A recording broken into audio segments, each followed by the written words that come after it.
A band called Iblis was playing on the stage. The singer and guitarist was a young Asian with long hair, now singing another popular foreign song. Close to the stage danced a group of fashionable, brightly dressed girls. Their wild way of dancing seemed to say that they were the girlfriends of the 4 young men in the band. Yasmin was at the far end of the dance floor with her girlfriends. She and 2 of the girls were standing because there weren't enough chairs. Sometimes she looked round at the dancers in the band, hoping to see an empty chair that she could bring over. The band was loud, the room was hot and airless, and everyone was sweating. A well-dressed black man in a grey suit appeared out of the crowd of dancers.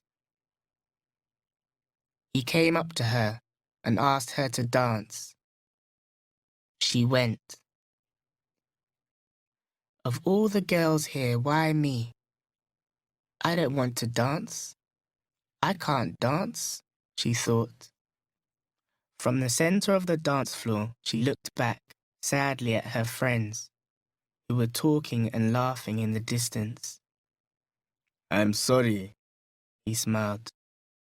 I took you away from your friends. It's okay, only for a few minutes, she began, and blushed, realizing that was not a polite answer. After all, I should be pleased, she thought. He's a professor.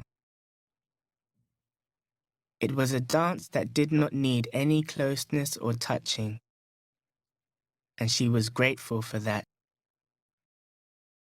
Daniel Okoto, that's my name. I know. I'm Yasmin Rajan. It's all so unnecessary, she thought. I'm not the type. Why didn't he dance with one of those girls near the stage? She looked at him. He danced much better than she did. She was shorter than him. Her long hair was brushed straight back from her face, and she wore a simple dress. This was the middle of her 2nd year at the university. Good music, he said. Yes, isn't it? I know the singer. But too Western, don't you think? I don't know. She felt uncomfortable with the conversation. There was the little worry too. Why had he chosen her? And would he want to see her again? He was looking at her and still talking. You're too westernized, you Asians. You like Western ways, European ways, even more than we Africans do. She didn't know what to reply and felt very embarrassed. He went on, shaking his head. Just listen to that song, Rolling Stones. What do you call Indian in that? Or am I missing something? Oh, why doesn't he stop? She thought. What do you mean we're westernized? She said angrily. Of course we have our own culture. We have centuries-old customs. She had stopped dancing, and there were tears in her eyes. She felt under attack in the middle of the 200 people dancing around her. She could feel their eyes burning into her, seeing her embarrassment. She left the koto in the middle of the dance floor and with her back straight and her head high, returned to her friends. The next day, she waited for her punishment. A call to the university's head office, a black mark for her rudeness to a professor who was a visitor from another African country. During lunch in the university restaurant with her friends, she saw him standing at the door, looking around the room. She took a deep breath and waited. His eyes found her, and he hurried forward between the tables, laughing and calling out greetings to people as he passed. When he arrived at her table, he found an empty chair, sat down, and looked at her. "About last night," he began. The other girls picked up their plates and left. She laughed. "You pushed them out," she said. "They'll hate you for that." She wondered where she had found the confidence to speak like that to him. He was in a red shirt, expensive, she thought. He looked handsome and harmless. "But not for long, I hope," he began. His smile grew wider as he looked at her. "I've come to apologize. I asked you for a dance, and then I bored you with all those ideas of mine."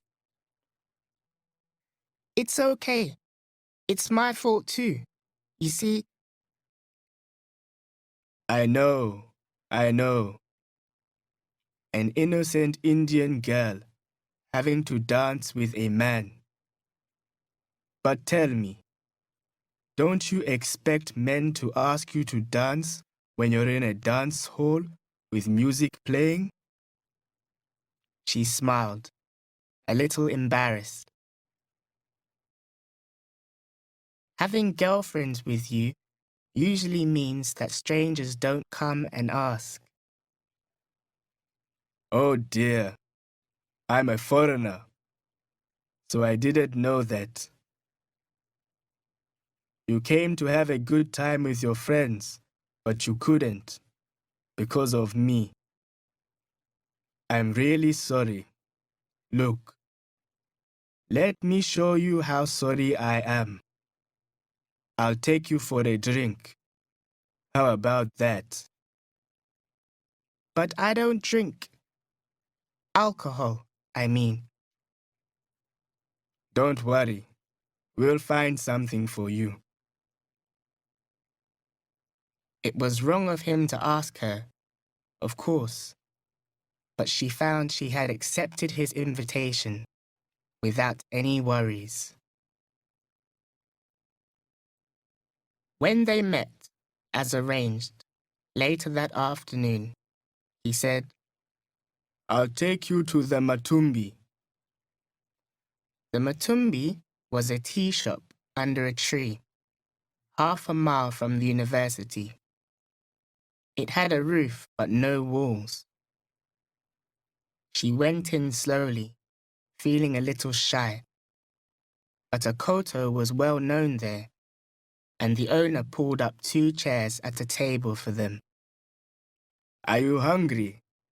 Akoto asked. "No, I'll just have tea. Perhaps a small cake." "Right. 2 teas, 1 cake, and 1 sikisti," he called out. "What's a sikisti?" she asked. "It's a hot egg sandwich. It's called sikisti because it costs 60 cents. She laughed. "It's true. Believe me." Akoto was a professor of sociology from Ghana. "What are you studying?" he asked her after their tea. Literature. Do you read any African writers? Yes. Soyinka, Achebe. Things fall apart, he said. The center cannot hold. She finished the words for him. He laughed. What about Ngogi, Palengio, Omari? She shook her head. She hadn't heard of them. New local writers. You should read Nuru Omari. Wait for me. That's her first book. I could lend it to you if you want. It's okay. I'll borrow it from the library. He looked very surprised. But it'll take a long time for the library to get it. I'll wait. I don't have much time right now. All right. He was annoyed. At last, when he saw that she was a little restless, he said, Well, now that I've apologized, I hope, well, perhaps we can go. I am studying literature, and I have no time to read the most recent books, she thought. She felt ashamed. When she saw him again, several days later, he did not appear to notice her. He knows I'm not interested, she thought. So why did I go to the tea shop with him? Because he's so different, so confident, so intelligent. He's a real gentleman. Ah, that's it. He said we Asians are westernized. But what about him? He's a perfect English gentleman himself. I'll tell him that. Dear Professor Akoto, she wrote, I wanted to tell you something. You called us Asians westernized. Well, have you looked at yourself recently? Your language, your clothes, a suit even in hot weather. You are just like an English gentleman yourself.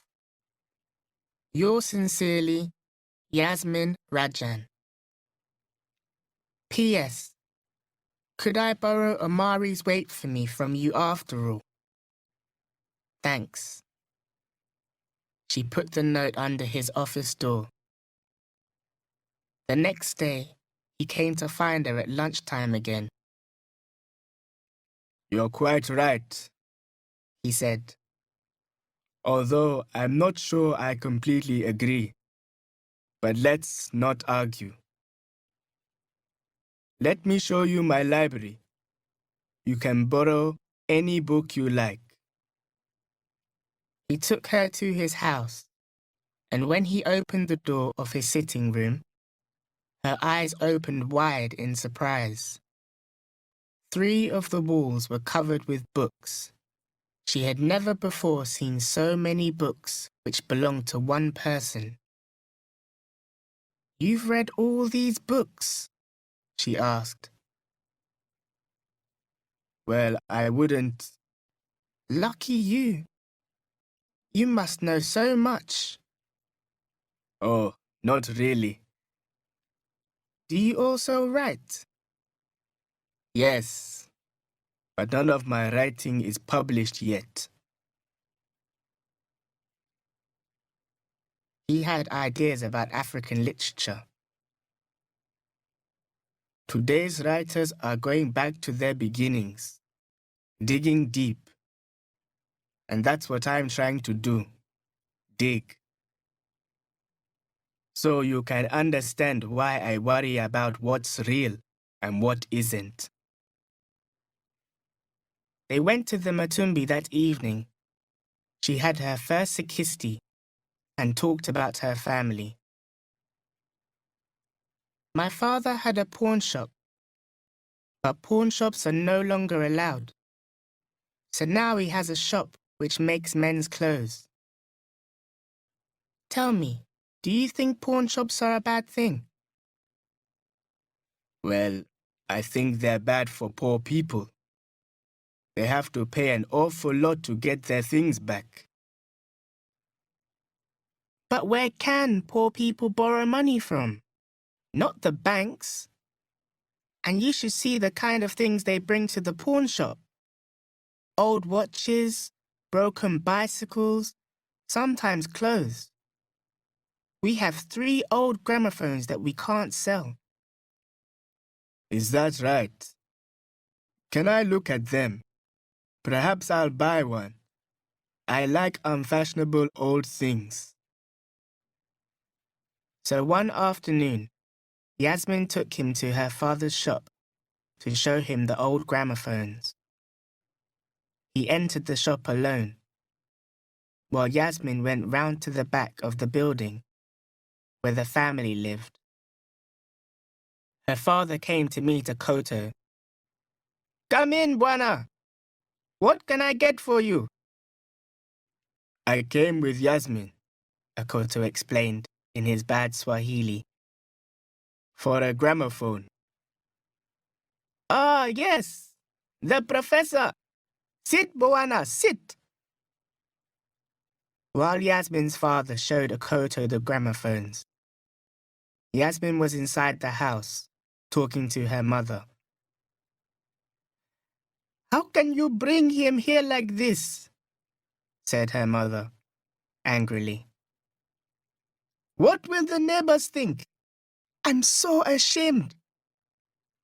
But Mummy, he is a professor. I don't care if he's a professor's father. By the time Akoto had left the shop with his gramophone, Yasmin's mother was wild with anger. You do not have friendships with men. Not with men who we don't know. The world is not ready for it, said Yasmin's father quietly. You stay out of it, his wife screamed. This is between Yasmin and me. Yasmin knew her father would discuss things sensibly, but her mother never stopped warning her and punishing her and expecting the worst, just because she was a girl. Yasmin's 3 brothers did not have this problem. What do you know of him? With an Asian man, even if he's very bad, you know what to expect. But with him? Her mother went on shouting and screaming like this for hours. By the end of the day, Yasmin felt half dead with tiredness. It was more than a week before she and Akoto met again. Where do you eat lunch these days? He said, smiling. You're the perfect salesman. You sell me an old gramophone and disappear. Are you afraid I'll return it? She said something polite and walked quickly away. Later, she returned the books that she had borrowed from him and refused an invitation to the Matumbi. She did not go to the end-of-year dance, but her friends told her what happened there. Professor Akoto sat alone at a table for a while and drank quite a lot. He got into a fight with Mr. Sharp of the boys' school. Then he left. India was not just the past, or the close circle of family, neighbours and friends. India was a place, a culture, one of the great nations of the world. And during the holidays, Yasmin discovered India. She read endlessly and asked her father about it. Here in Africa, she was an Asian, an Indian. But up to now, she had known almost nothing about India. At first, her search for her own past seemed to put a distance between her and Akoto, the African. But this was what he had talked about, digging deep, finding what was real. So in a strange way, her search also brought her closer to him. The world seemed a smaller place when she went back to university. Smaller, but exciting, full of people doing their best, fighting, loving, staying alive. And she was one of those people. People who were locked into their own histories and customs were like prisoners, she thought. But sometimes the old patterns were broken, and things changed. Lives changed. The world changed. She was part of that change, she decided. A month later, Yasmin's father was lifting boxes in his shop when he felt a pain in his heart. The doctor was called, but arrived late, and by then, Yasmin's father was dead. Daniel Okoto came to the funeral. He sat on the ground among the men, sweating and uncomfortable, trying to sit with his legs crossed. A black face in a sea of patient brown Asian faces.